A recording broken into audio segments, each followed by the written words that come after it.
शहर की लुगाई गांव को आई। मधु शहर में रहने वाली पढ़ी लिखी मॉडर्न लड़की है। वो और पवन साथ कॉलेज में पढ़ते थे। धीरे धीरे उन दोनों में प्यार हो गया।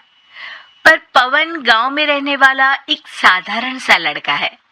मधु के पिता हमेशा उसे ये बात कहकर ताना देते हैं, तुम वहां गांव में कैसे एडजस्ट करोगी? शादी करके तुम गांव तो चली जाओगी, पर अपनी सारी मॉडर्न सोच और चीजें यहाँ शहर में ही रख कर जाना। ये सुनकर मधु को बहुत गुस्सा आता है। तो क्या हुआ अगर वो लोग गांव के हैं? मैं वहां जाकर उस घर को बिल्कुल शहर की तरह बना दूंगी। शाम होते ही मधु पवन को वीडियो कॉल करती है। अच्छा हुआ तुमने वीडियो कॉल कर लिया। आओ, मैं तुम्हें आज अपनी माँ से मिलाता हूँ। अरे बिट्टू, क्या कर रहा है? ये क्या है? दूर करना इस टुनटुने को। जाने कौन दिख रहा है इसमें तो। अरे माँ, आपकी बहू का वीडियो कॉल है। आप इसमें अपनी बहू से आमने सामने बात कर सकती हैं। नमस्ते माँ जी, कैसी हैं आप?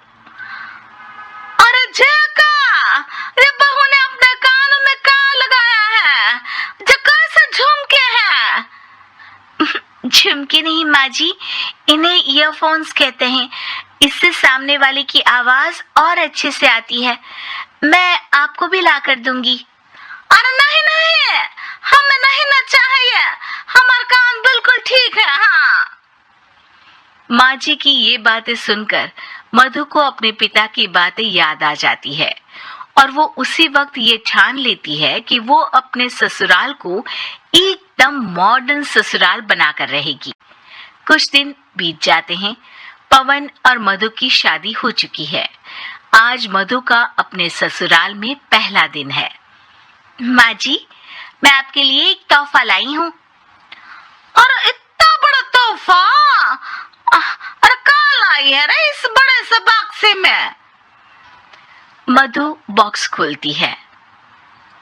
ये क्या है? ये वैक्यूम क्लीनर है। मैंने आपको झाड़ू लगाते हुए देखा तो सोचा अब आपका काम आसान हो जाएगा। और वाह बहू वाह, तूने मुझे झाड़ू लगाते हुए देखा तो तू मेरे हाथ से झाड़ू लेकर खुद भी तो लगा सकती थी ना। पर नहीं, तूने तो जे मशीन लाकर मेरे हाथ में दे दी कि यह काम हमेशा मैं ही करूं। ये आजकल की शहरी छोरियां बिल्कुल नहीं बदलेगी। मधु को मन ही मन गुस्सा आता है, पर फिर भी अपना गुस्सा भूलकर मधु माँ जी को वैक्यूम क्लीनर इस्तेमाल करना सिखाती है। अगले दिन मधु सुबह उठती है तो ये आंगन में से कैसी आवाजें आ रही हैं? मधु दौड़ती दौड़ती आंगन में जाती है और देखते ही चौंक जाती है। अरे माँ जी, ये आप क्या कर रही हैं? और वो कहाँ है ना, सुबह मैं जब कुएं से पानी निकाल रही थी तो मेरे कान की बाली उसमें गिर गई थी। तो ये तेरा वैक्यूम ना सारी चीजें अपनी तरफ खींच लेता है ना, तो मेरी बाली भी तो निकाल ही देगा। उसी की कोशिश कर रही हूँ, पर न जाने क्यों अब ये चालू ही नहीं हो रही तेरी मशीन। अब वो चालू होगी भी नहीं। पर अब कुएं में से पानी निकाल क्यों रही थी? अरे कमाल करती हो ना बहू। पीने के लिए पानी क्या तेरे मायके से लाऊं मैं? अरे कुएं से ही तो निकालना पड़ता है। हाँ, पीने के लिए पानी, और वो भी कुएं से। मधु दिमाग लगाती है और थोड़ी ही देर में घर में वाटर प्यूरिफायर लगवा देती है। ये देखिए माँ जी, इसमें बस एक बार पानी भर देंगे तो नल में पानी साफ होकर बाहर आएगा। अरे वाह रे बहू, ये तो बहुत ही बढ़िया चीज है। रात हो जाती है। मधु जैसे ही प्यूरिफायर का नल चालू करती है तो वो अचानक से फट जाता है और सब जगह पानी पानी हो जाता है। अरे ये क्या हुआ? ये क्या हो गया? मैंने तो बस इसमें उबला हुआ पानी डाला था, ये इतनी जल्दी खराब हो गया।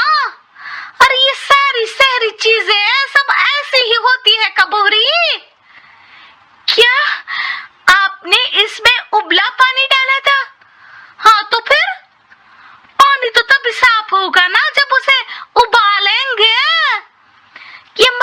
कोई जिन है जो हमने जो बोला वो कर देगी है?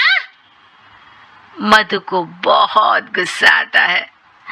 इस तरह तो मेरा अपने ससुराल को मॉडर्न बनाने का सपना अधूरा ही रह जाएगा। नहीं, मैं इस तरह से हार नहीं मान सकती। थोड़े ही दिन में मधु पूरे किचन को मॉड्यूलर किचन में बदल देती है।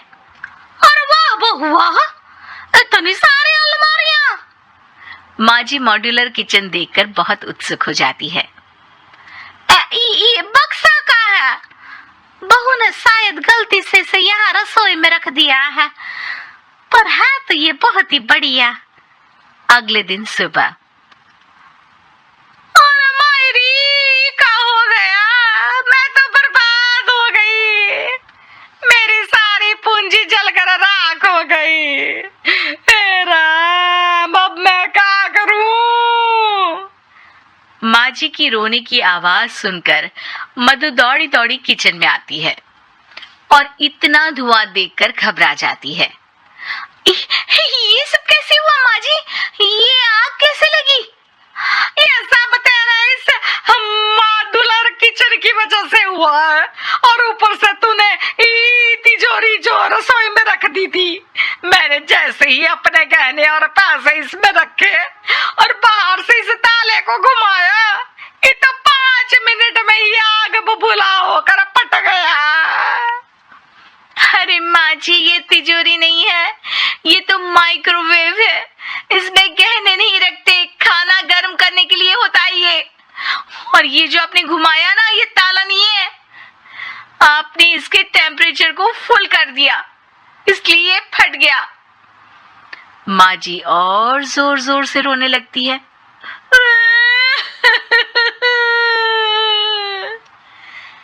मधु सर पीट लेती है और कसम खाती है कि अब ससुराल को मॉडर्न बनाने की कोई कोशिश नहीं करेगी।